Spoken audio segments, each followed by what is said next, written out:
திருவள்ளூர் மாவட்டம் திருப்பாச்சூர் ஊராட்சி கொசவன்பாளையம் பகுதியில் அமைந்துள்ள 01 AB 126 PN நியாய விலைக்கடை இதன் விற்பனையாளராக ரகு என்பவர் பணியாற்றி வரும் நிலையில் அவர் தினமும் மது அருந்திவிட்டு பணிக்கு வருவதாகவும் அவருடன் 2 ஆட்களை அரசு நியாய விலைக்கடையின் உள்ளே இவருக்கு உதவியாக அமர்த்தி உள்ளதாகவும் பொதுமக்களுக்கு வழங்கப்படும் அரிசி, பருப்பு, சர்க்கரை போன்ற பொருட்கள் எடை அளவு மிகவும் குறைவாக உள்ளதாகவும் மண்ணெண்ணெய், சமையல் எண்ணெய் போன்ற பொருட்கள் பொதுமக்களுக்கு வழங்காமல் அவர்கள் செல்போன் எண்ணிற்கு பொருட்கள் வாங்கியதாக குறுந்தகவல்கள் மட்டும் வருவதாகவும் குற்றச்சாட்டுகள் எழுந்தது. அது மட்டுமில்லாமல் நியாய விலைக் கடைகள் விற்பனை செய்யப்படும் சோப்பு, டீ தூள், உப்பு போன்ற பொருட்களை வாங்கினால் மட்டுமே அரிசி, பருப்பு, சர்க்கரை, மண்ணெண்ணெய், சமையல் எண்ணெய் போன்ற பொருட்கள் வழங்கப்படும் என்றும், இல்லை என்றால் எந்த பொருளும் வழங்கப்படாது.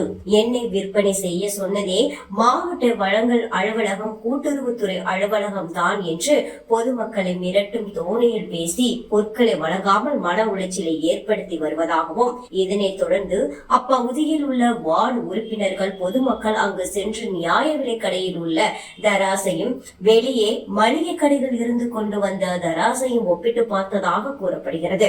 அப்போது 10 கிலோவிற்கு ஏறக்குறைய 1.5 கிலோ எடை குறைவாக இருப்பது கண்டுபிடிக்கப்பட்டது. சம்பந்தப்பட்ட அதிகாரிகளுக்கு தகவல் தெரிவிக்கப்பட்டு உள்ளதாக கூறப்படுகிறது. தொடர்ந்து அங்கு வந்து அதிகாரிகள் நியாய விலைக்கடை விற்பனையாளர் ரகுவிற்கு ஆதரவாக பேசி சென்றதாக அப்பகுதி மக்கள் கூறுகின்றனர். முறைகேட்டில் ஈடுபட்ட விற்பனையாளர் ரகு மற்றும் அவருக்கு உடந்தையாக இருந்த அதிகாரிகளையும் இந்த முறைகேட்டில் ரகுவை ஈடுபட வைத்த அதிகாரிகள் மீதும் உடனடியாக ஒழுங்கு நடவடிக்கை எடுக்காவிட்டால் உள்ளாட்சி பிரதிநிதிகள் மற்றும் பொதுமக்கள் இணைந்து மிகப்பெரிய போராட்டத்தை நடத்தப் போவதாக அப்பகுதி மக்கள் தெரிவித்தனர். திருவள்ளூர் செய்தியாளர் ராஜ்குமார்.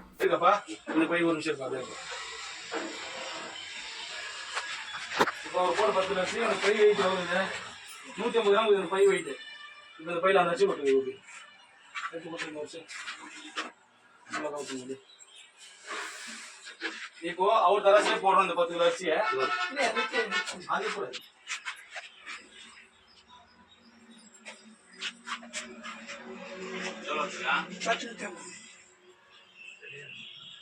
அப்போ இதுல வச்சு பார்க்கலாம். இப்ப இந்த அரிசி இதுல எவ்வளவு 10 140 கிராம் இருக்கு.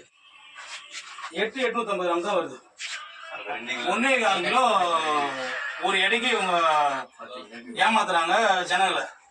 இப்படி ஏமாத்தி நீ ஜனங்கிட்ட வந்து உப்பு வாங்கினா தான் நான் பொருள் தருவேன், சோப்பு வாங்கினா தான் நான் வேணான்னு சொல்றதா கிடையாது. நாளைக்கே வந்து சொல்லிட்டு போன வாங்க மாதிரி 2 பேர் வேலை செய்றாங்களா, அவங்களுக்கு எவ்வளவு ஒரு நாளைக்கு கூலி? அவருக்கு 300 ரூபா தான். யாருக்கு? அவருக்கு. அது அரிசி போடுறதுக்கு அவங்க 400 ரூபா. அப்போ ஒரு நாளைக்கு 700 ரூபா. ஸ்டாஃப் தவிர்த்து மற்றவங்க வேலைக்கு வைக்கலாம்னு ரூல்ஸ் இருக்கா? என்னால எத்து போட முடியாது. ரூல்ஸ் இருக்கான்னு கேட்குறேன். என்னால எத்து போட முடியாது. நான் உங்களுக்கு தப்பா சொல்ல, ரூல்ஸ் இருக்கான்னு எனக்கு புதுசு இருக்கு, அது தெரியாது. இங்கே வந்து சேல்ஸ்மேன் பேர் ரகு 3 மாதம் ஆச்சு எங்கள் கிருஷ்ணன் ஊற்றி. எப்போ கேட்டாலுமே வரலன்ற மாதிரி சொல்கிறாங்க. அதே மாதிரி காலையில் பொருள் போட்டாங்க. சோப்பு, உப்பு அதெல்லாம் கட்டாயம் வாங்கணும். என்கிட்ட பைசா இல்லைன்னதுக்கு கட்டாயம் வாங்கணும். அப்படி வாங்கணும்னா நீங்கள் தாலுக்கா ஆஃபீஸ் போங்க, பொருள் கிடையாது அப்படின்ற மாதிரி சொல்கிறாங்க. போன மாதம் நான் வந்தேன், கை ரேகை வச்சேன், இந்த கடையில் வச்சு நான் வரல அப்படின்னா நான் அப்படின்னேன். உங்கள் அப்பா பேர் கேட்டா எல்லாம் மொத்தம் அதை தாண்டா இருக்குது அப்படின்னா நான் 2005 கார்டு வாங்கினாரு, புது கார்டு தாலுக்கா ஆஃபீஸில் அப்ளை பண்ணி வாங்கினாரு. கேட்டதுக்கு கை ரேகெல்லாம் கால் விசிட்டு போகிறேன், நீ யார்கிட்ட போய் சொல்லிக்கோ அப்படின்றான். சேல்ஸ்மேன் பண்ண பேர் அந்த ரகு. எந்த கடை? கொசம்பாளையம் கிராமம். கடை நம்பர் தெரியுமா? 126. செய்திகளை உண்மைத்தன்மையுடன் உடனுக்குடன் தெரிந்து கொள்ள தி கிரேட் இந்தியா நியூஸ் சேனலுக்கு சப்ஸ்கிரைப் செய்து எங்களுடன் இணைந்திருங்கள் எப்போதும்.